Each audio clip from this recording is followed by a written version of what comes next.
Tapos na ang paghihintay dahil sa wakas, ngayon ay nagbubuni ang maraming health workers matapos inanunsyo nga ng Department of Budget and Management na i-release na ngayong Biyernes ang natitirang 27 billion pesos na halaga ng health emergency allowance para sa mga healthcare workers nung panahon ng COVID-19. May balitang A to Z si Naomi Almojano.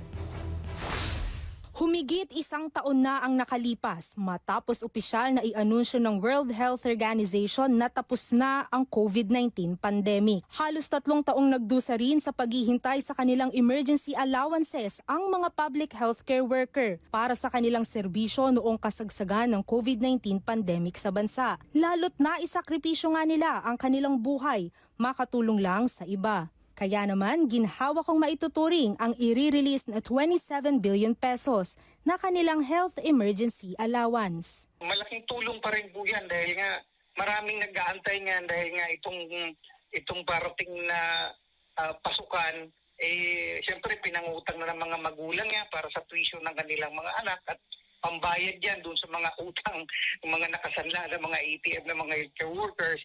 So malaking bagay po ito. Resulta umano ang anunsyong ito ng mga tuloy-tuloy na inisyatibong isinagawa ng mga healthcare workers sa pamamagitan ng mga protesta at patuloy na panawagan sa pamahalaan. Gayunpaman, hindi naman daw mabibigyan ng lahat ng mga benepisyaryo.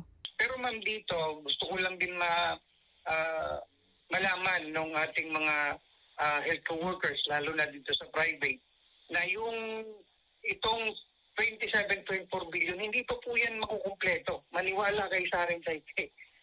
Madaki pa rin yung kakulangan. Pero ang banat, tila isa itong pahabol. Siyempre ma'am, parating yung ating zona. At yan ay magiging report ng ating Pangulong Bongbong Marcos. Ito yung ibig sabihin yan.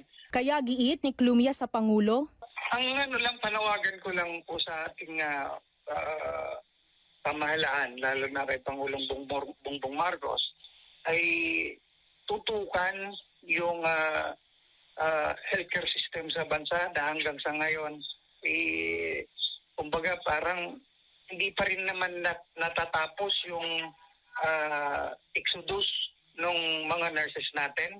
hiling pa nila sana'y taasan na raw ang sahod ng mga healthcare workers sa Pilipinas nang hindi na nila kailanganin pang mangibang bansa para lang buhayin ang kani-kanilang pamilya. Para sa Balitang A to Z, Naomi Almojano.